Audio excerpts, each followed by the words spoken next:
Did she ever deny when you told her that she had sucked his dick? We received a report that something happened when he was at your house between and your wife. On July 30, 2024, officers in Marion County received a 911 call. The anonymous caller told police that a woman had been caught by her husband in a compromising situation with her stepson. The caller identified the woman as Alexis Von Yates, a 34-year-old nurse. After receiving this disturbing information, a police officer and an official from the Department of Children and Families were dispatched to the home where the incident was reported to have taken place. When they arrived at the house, no one was home. Officers then contacted Alexis's husband, Frank Yates, by phone to confirm the incident. Hi, is this Mr. Yates? No, he's right here. Hold on. Okay.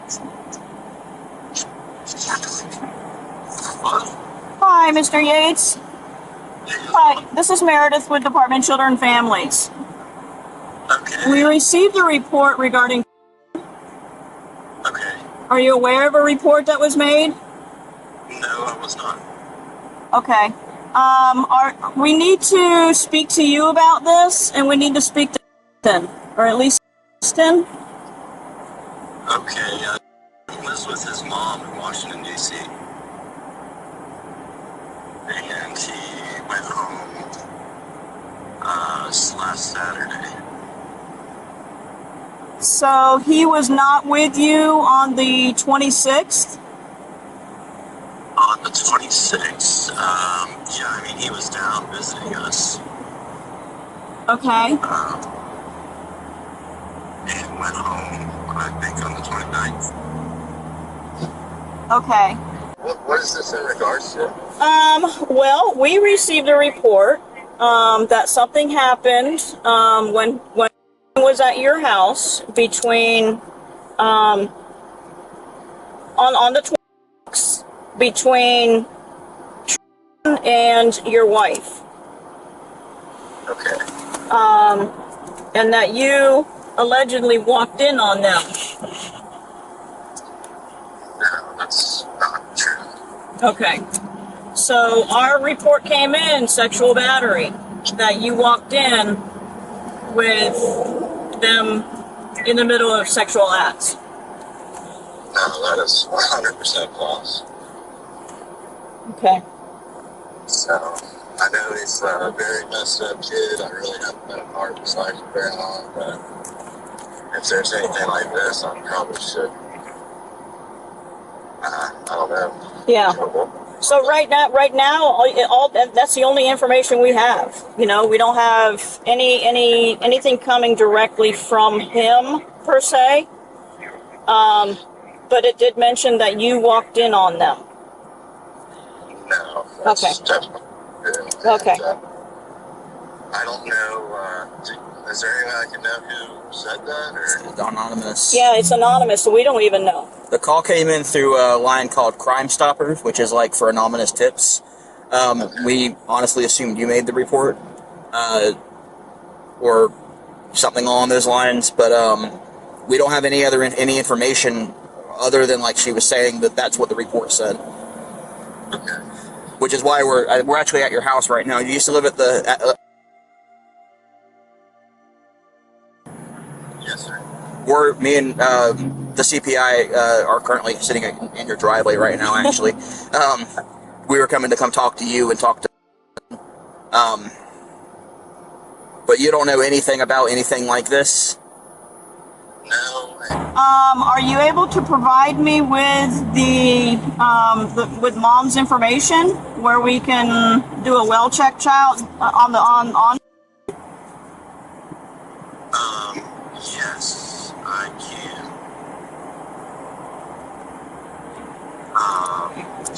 Let me see.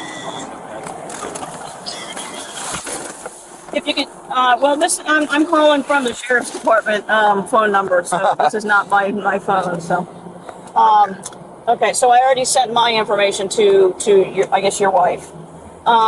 Okay, so what is that address? We can do a well check child or well child. His address. Yeah.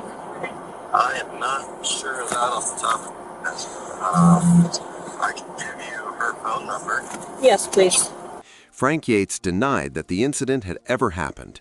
He then attempted to get officers to reveal the identity of the caller who tipped them off, and this was the moment investigators became more certain that there was more to the situation than Frank was willing to disclose. During the call, Frank revealed that his son had been moved to his mother's home in another city. This information gave officers a direction for their next steps. Officers requested the phone number of Frank's ex-wife so they could speak directly with the victim.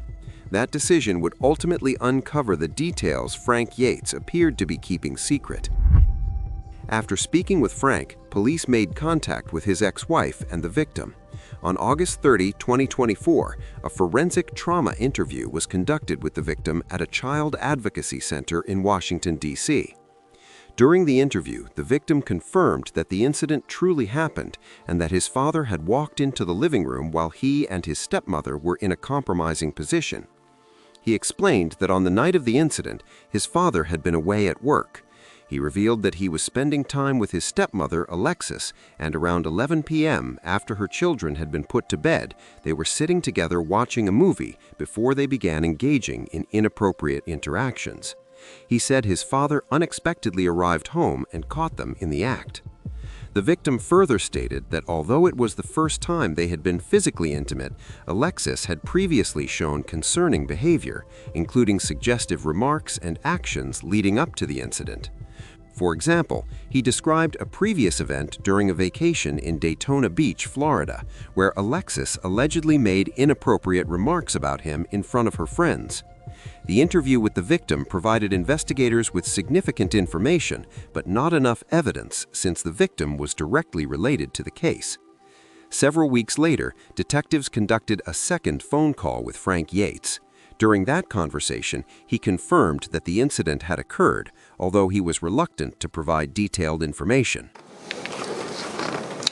Detective Austin, Marion County Sheriff's Office, November 6, 2024, 12:50 p.m.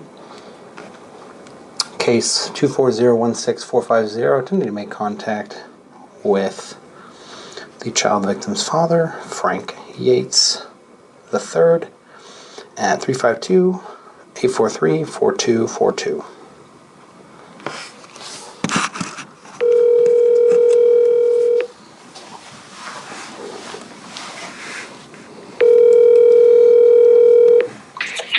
Hello, this is Frank. Hey, Mr. Yates, this is Detective Austin with the Sheriff's Office. How you doing? I'm doing good. How are you? Good. Hey, sorry to bother you. Do you have a moment to talk? I do. So I've talked to quite a few people. I think you probably know what I'm calling about. Yes, sir. It's my understanding that you, though you weren't wanting to talk about it at the time that the Department of Children and Families came by, you were willing to talk about the incident. Should your son go on record about it? He's gone on record in some detail. I was really hoping that I could, no matter how painful, or difficult it is to talk about, I was wondering if I could speak with you about what happened that night. What happened the last night that your son was in your home? So basically I came home after working a night shift, and I walked in and seen someone in a compromising position, and I didn't see anything like, definitive, I guess you could say. And she has her story, and yeah, I can't really say. It's just going off of what he said, she said kind of stuff. So, did she have clothes on? At the time, no. Okay. Was he in the room when you walked in? Yes. Did he have clothes on? Yes. Fully clothed, or? It happened really quick. I wasn't really, obviously you don't expect to come home to anything like that. But, absolutely. No, and I understand for so many reasons why this is such an uncomfortable conversation. The last thing I want to do is make people uncomfortable, but unfortunately in situations like this, it's really important. Right. And I don't need to tell you that. I know you're a grown man. You understand that, but Yes, sir. Yeah, I mean, that's basically all I can say. I know she has a lawyer and, is fully aware of the accusations and whatnot. So, I don't know if you can tell me anything as far as what's going on, or...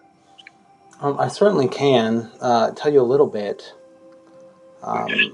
but I want to make sure I understand. I mean, what is her story that she told you?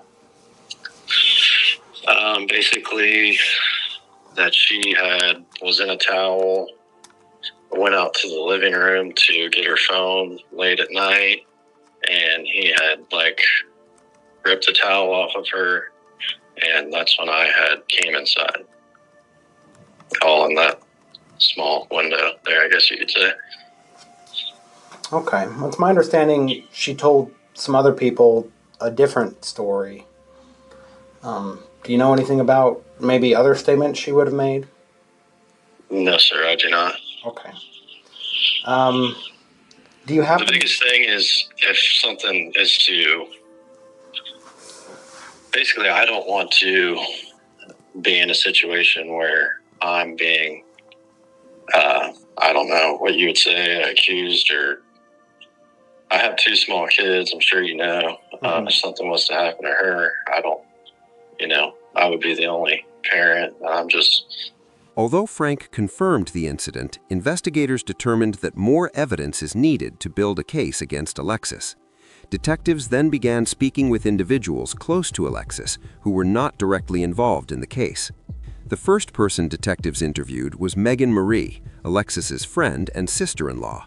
Megan told investigators that Alexis had spoken to her after the incident and shared details that gave investigators more evidence. First, she said that she just went down on him. She gave him head. And then I started kind of joking, oh, what did you guys, 69 or something? And she's like, oh, well, that kid's ruining my fucking life. That's what she said. And then I was like, well, how did it get to that point, you guys doing things? And she's like, well, it just kind of happened. He's so cute. He reminds me of a little Dave. And so the attraction's already there. He was like Dave, but younger. And he's got game, and he made me so wet. And it was just so much fun. And his was so big. It was like Dave's. It was weird. It was weird everything she was saying to me. And I'm in the phone trying to process this. This is someone you know forever, and they're telling you that they kid. And then she goes on and says, because Dave and his son and Dave's cousin, they all the genes are strong. They all resemble each other. Yeah.